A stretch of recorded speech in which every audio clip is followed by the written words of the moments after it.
Pope decries major crisis of Trump's mass deportation plans, rejects Vance's theology, by Christopher White. Pope Francis has written a sweeping letter to the U.S. bishops decrying the major crisis triggered by President Donald Trump's mass deportation plans and explicitly rejecting Vice President J.D. Vance's attempts to use Catholic theology to justify the administration's immigration crackdown. Since taking office on January 20th, the Republican president has taken more than 20 executive actions aimed at overhauling the U.S. immigration system, including plans to ratchet up the deportations of undocumented migrants and halt the processing of asylum seekers.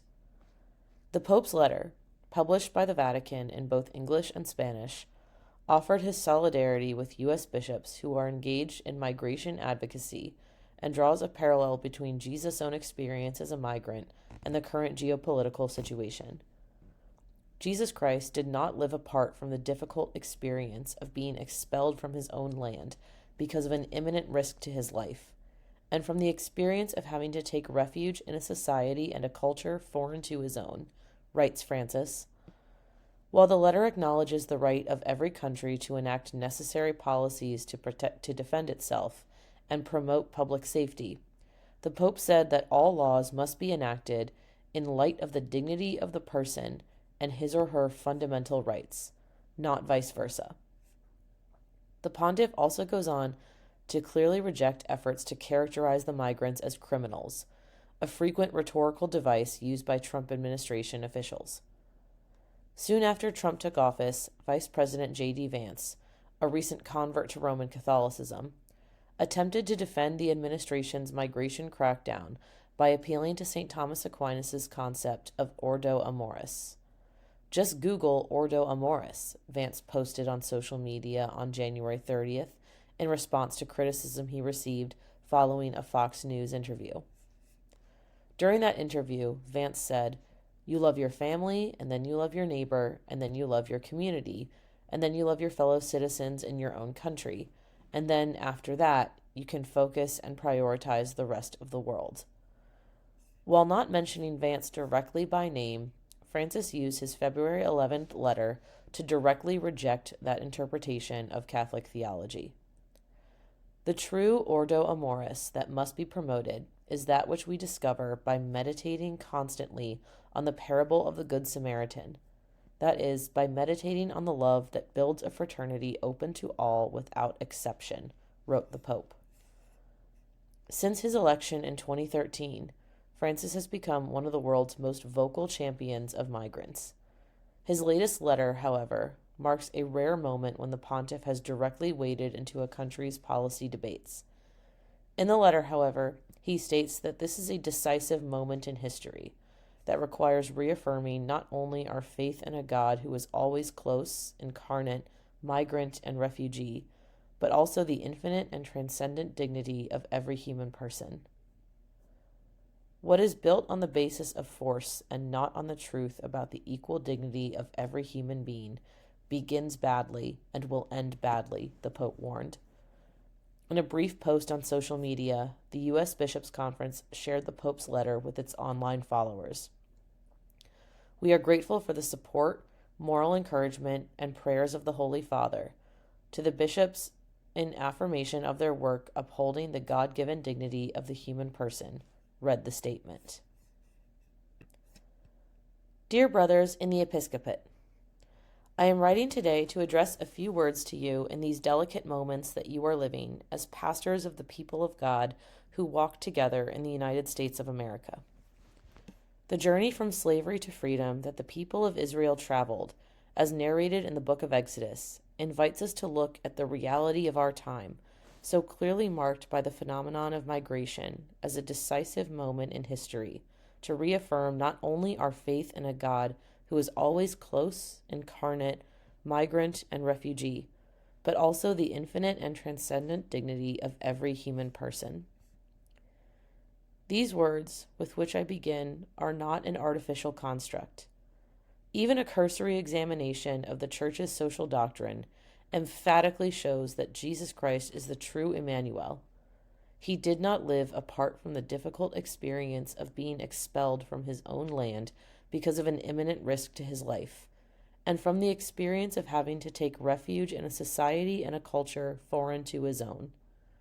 The Son of God, in becoming man, also chose to live the drama of immigration. I like to recall, among other things, the words with which Pope Pius XII began his apostolic constitution on the care of migrants, which is considered the Magna Carta of the Church's thinking on migration. The family of Nazareth in exile, Jesus, Mary, and Joseph, emigrants in Egypt and refugees there to escape the wrath of an ungodly king, are the model, the example, and the consolation of emigrants and pilgrims of every age and country, of all refugees of every condition who, beset by persecution or necessity, are forced to leave their homeland, beloved family, and dear friends for foreign lands. Likewise, Jesus Christ, loving everyone with a universal love, educates us in the permanent recognition of the dignity of every human being, without exception. In fact, when we speak of infinite and transcendent dignity, we wish to emphasize that the most decisive value possessed by the human person surpasses and sustains every other juridical consideration that can be made to regulate life in society. Thus, all the Christian faithful and people of goodwill are called upon to consider the legitimacy of norms and public policies in the light of the dignity of the person and his or her fundamental rights, not vice versa.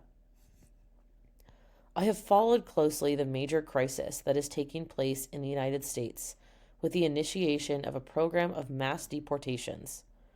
The rightly formed conscience cannot fail to make a critical judgment and express its disagreement with any measure that tacitly or explicitly identifies the illegal status of some migrants with criminality. At the same time, one must recognize the right of a nation to defend itself and keep communities safe from those who have committed violent or serious crimes while in the country or prior to arrival. That said, the act of deporting people who in many cases have left their own land for reasons of extreme poverty, insecurity, exploitation, persecution, or serious deterioration of the environment damages the dignity of many men and women and of entire families and places them in a state of particular vulnerability and defenselessness. This is not a minor issue. An authentic rule of law is verified precisely in the dignified treatment that all people deserve, especially the poorest and most marginalized. The true common good is promoted when society and government, with creativity and strict respect for the rights of all, as I have affirmed on numerous occasions, welcomes, protects, promotes, and integrates the most fragile, unprotected, and vulnerable. This does not impede the development of a policy that regulates orderly and legal migration. However, this development cannot come about through the privilege of some and the sacrifice of others. What is built on the basis of force and not on the truth about the equal dignity of every human being begins badly and will end badly. Christians know very well that it is only by affirming the infinite dignity of all that our own identity as persons and as communities reaches its maturity. Christian love is not a concentric expansion of interests that little by little extend to other persons and groups.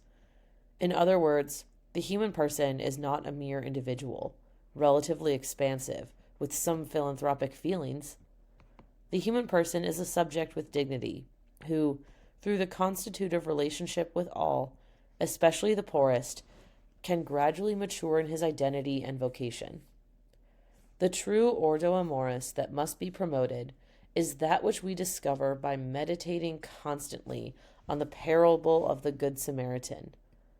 That is, by meditating on the love that builds a fraternity open to all, without exception.